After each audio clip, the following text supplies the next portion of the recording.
Bonsoir et bienvenue dans cette édition spéciale des Conversations citoyennes, un espace de partage ou de commentaires de l'actualité, mais aussi un cadre de décryptage des grands enjeux régionaux et internationaux. Nous sommes ensemble pendant 1h30 sur Africa Télévision que nous remercions d'abriter et de retransmettre ce numéro spécial que j'ai le plaisir de modérer. Nous invitons également les internautes à réagir à travers les hashtags Conversations citoyennes et ma transition. Quels doivent être les résultats assignés à cette transition? Avec nous pour en débattre, j'ai le plaisir de vous présenter 3 invités. D'abord, à mon extrême gauche, M. Makamoussa Sissoko, ancien ministre et constitutionnaliste, professeur d'enseignement supérieur. M. Makamoussa Sissoko est aussi le président d'honneur de l'Association malienne des droits constitutionnels. Est détenteur d'un doctorat de droit, d'état en droit, obtenu en 1982. Vous êtes aussi membre du groupe de réflexion sur la consolidation de la démocratie et le renforcement de l'état de droit. Vous avez également été président du comité d'experts pour la réforme de la Constitution créée en 2019. À ma gauche, j'ai Célia Dameda, journaliste et coordinatrice d'un projet d'enquête de perception. Elle a participé à un projet d'enquête de perception sur la transition. Ma transition, qui est un projet lancé par la plateforme Bembéré. Célia est journaliste, ancienne rédactrice en chef des journaux du Mali. Et votre serviteur l'a eu comme chef à Journal du Mali d'ailleurs. Elle a également travaillé pour de nombreuses organisations non gouvernementales. Donc récemment, Célia a participé à cette campagne dont l'objectif était de recueillir les contributions citoyennes sur la transition. À ma droite, je me tourne vers M. Ibrahim Maïga, chercheur principal au bureau de Bamako de l'Institut d'études de sécurité, ISS. L'ISS, pour ceux qui ne connaissent pas cette organisation pour le moment, est une organisation africaine à but non lucratif. Ces bureaux sont situés en Afrique du Sud, au Kenya, en Éthiopie et au Sénégal. Depuis 2017, l'ISS dispose d'une antenne à Bamako et couvre le Sahel. Donc, Ibrahim Maïga et les autres chercheurs de l'ISS travaillent dans les domaines de la criminalité transnationale, de la migration, de la sécurité maritime et du développement, du maintien et de la consolidation de la paix, la prévention et la justice pénale, l'analyse des conflits et la gouvernance. Alors, les présentes conversations auront pour objet de nourrir la réflexion sur les questions suivantes. Donc je me tourne vers M. Makamoussa Sissoko, qui est notre premier intervenant, qui est à mon extrême gauche. M. Makamoussa Sissoko, quelle appréciation vous faites de la situation actuelle du pays? Nous avons finalement l'impression que l'histoire se répète au Mali.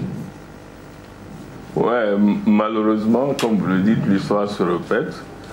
L'histoire est un éternel recommencement au Mali. C'est malheureux, mais la réalité, c'est qu'on est en face d'une situation politique un peu compliquée qui a été marquée par la démission du président de la République, la dissolution de l'Assemblée nationale, et le président a aussi démis le gouvernement. Donc nous avons 3 institutions fondamentales de la République qui sont aujourd'hui en vacances. Donc c'est une situation politique exceptionnelle. Donc l'objectif de la transition, c'est comment pouvoir remettre l'État en état de marche, comment refaire fonctionner l'État. Et ça, c'est là le but principal de la transition. Monsieur Ibrahim Maïga, à ma droite, on a comme l'impression que les chercheurs, les universitaires et intellectuels de façon générale sont un peu embarrassés par la qualification des événements survenus au Mali le 18 et 19 août. Coup d'État, pas coup d'État, quel sens donner à ce qui s'est passé le 18 août dernier? Donc, effectivement, il y a eu d'un côté des condamnations, des organisations qui ont condamné le coup d'État, comme la CEDEAO, et d'autres acteurs internationaux, régionaux, continentaux, comme l'Union africaine par exemple. Ces condamnations s'en sont suivies, dans certains cas, par des sanctions à l'encontre du gouvernement du Mali, de l'État du Mali, des sanctions financières, économiques, politiques, puisque le Mali a été exclu de certaines instances de décision au niveau de l'Union africaine, au niveau de la CEDEAO. Vous avez aussi d'un côté ceux qui ont acclamé le coup d'État, notamment dans les rues de Bamako. Alors en tant que chercheur, la position du chercheur, bien entendu, de prendre de la distance par rapport à ces deux positions qui répondent à l'identité de chacune des catégories d'acteurs que j'ai citées. Les acteurs régionaux qui ont leur protocole régis par des conventions et des traités auxquels le Mali est parti. De l'autre côté, les populations, effectivement, qui étaient dans un état de dénuement total depuis plusieurs années, qui ont eu le sentiment que le pouvoir Ibeka, le gouvernement d'Ibeka, n'était plus en mesure de leur apporter l'espoir et l'espérance qui étaient attendus. Donc entre ces deux positions, comme je le disais, celle du chercheur, c'est de prendre la distance par rapport à ce qui s'est passé le 18-19 août. Alors il y a un fait qui est quasi incontestable, c'est que la façon dont le président a été démis, la façon dont il a démissionné, est quelque part discutable. Les conditions dans lesquelles il a remis sa démission, il a démissionné, démis son gouvernement, comme l'a rappelé M. Sissoko, dissous l'Assemblée nationale, toutes ces conditions peuvent paraître assez discutables finalement.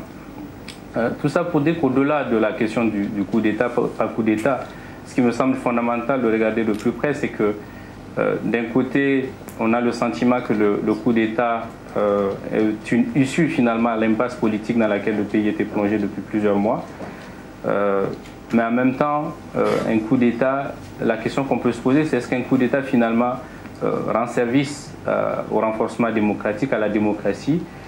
Est-ce qu'il ne porte pas préjudice au fonctionnement ou à l'enracinement, à l'ancrage de la démocratie, ou au contraire permet un nouveau souffle finalement à ce pays, un nouveau souffle qui peut lui permettre de se projeter, de tirer les leçons du passé et puis véritablement de s'inscrire dans une dynamique démocratique.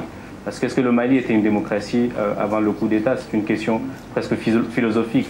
On a une démocratie en apparence, un système en apparence démocratique. Les élections à des périodes plus ou moins régulières, même si ces dernières années, certaines institutions n'ont pas été renouvelées, leurs mandats n'ont pas été renouvelés. Donc tout cela pose des questions fondamentales. Et je pense que le fin mot de l'histoire, on l'aura finalement a posteriori. On ne peut pas aujourd'hui prétendre que le coup d'État a été salutaire. Je pense qu'il est trop tôt pour faire ce type d'analyse. On verra dans 6 mois, dans une année, dans 2 ans, ce que le coup d'État aura finalement permis de faire et quel bond qualitatif le Mali aura accompli au cours de la prochaine année. Merci beaucoup, monsieur Maïka. Je me tourne maintenant à ma gauche. J'ai Célia Dalbeda. Célia Dalbeda, vous avez participé à une campagne lancée par la plateforme Bembéré, Ma Transition, dont l'objectif était de recueillir les contributions citoyennes sur la transition. Quels sont les sujets les plus récurrents qui revenaient dans les posts sur les réseaux sociaux, Twitter, Facebook, et quelles sont les principales préoccupations? Merci beaucoup de m'avoir invité. Justement dans le cadre de cette action autour de la transition et de la réflexion citoyenne sur ce que les Maliens voulaient qu'elle soit, nous avons attrapé au vol ce hashtag qui devenait viral sur les réseaux sociaux et on se l'est un peu approprié sur notre plateforme Rue 14. Et l'idée était pour nous de discuter dans notre communauté qui est composée essentiellement de jeunes de Grain, de Bamako et de Kati qui participaient régulièrement à des discussions que nous avions sur les questions concernant la vie de la nation.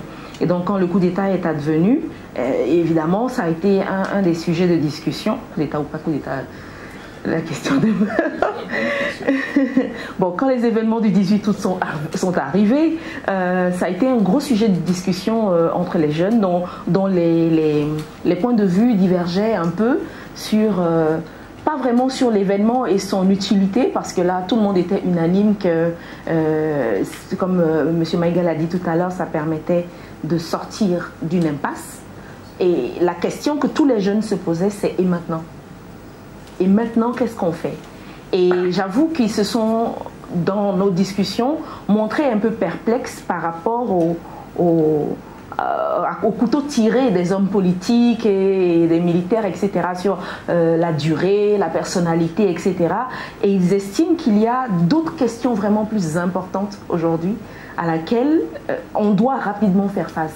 Et pour eux, si ceux qui ont le pouvoir aujourd'hui, donc les militaires, veulent faire la preuve qu'ils ont vraiment fait cette action pour le Mali, pour les Maliens, il y a une série de choses qu'ils doivent faire. Donc par exemple, régler rapidement la crise de l'école pour que cette année puisse être validée et que les enfants passent les examens. La question de la sécurité est tout le temps revenue sur le tapis parce qu'ils disent que on a tout le temps dit que notre armée n'était pas forte. On a la preuve qu'on a des militaires valeureux. Pourquoi est-ce que ça ne bouge pas? Donc cette question revient très régulièrement. Il y a la question de la santé qui aussi est beaucoup revenue. Et à chaque fois qu'ils parlent et qu'on essaie d'amener la question sur qui vous voyez faire ça, ils n'ont pas de personnalité, c'est ça qui est assez frappant. Ils ne donnent pas de nom, mais ils donnent des portraits robots. Ils donnent des valeurs. Et ça, c'est assez... Ça m'a vraiment touchée que les jeunes aujourd'hui ne soient plus, contrairement à une génération précédente, attachés à des chefs de parti, etc., mais aient envie de promouvoir des valeurs, des principes, intégrité, fermeté, rigueur. C'est des mots qui revenaient régulièrement. Et ça, je pense que ça montre un peu la maturité qui est arrivée dans ce peuple malien, dans cette jeunesse malienne, qui se dit on ne va plus aller vers les gens parce que c'est mon oncle ou c'est ma tante, etc., mais on veut des gens qui travaillent et qui ont certaines valeurs qu'il est important de remettre au centre de l'action de l'État.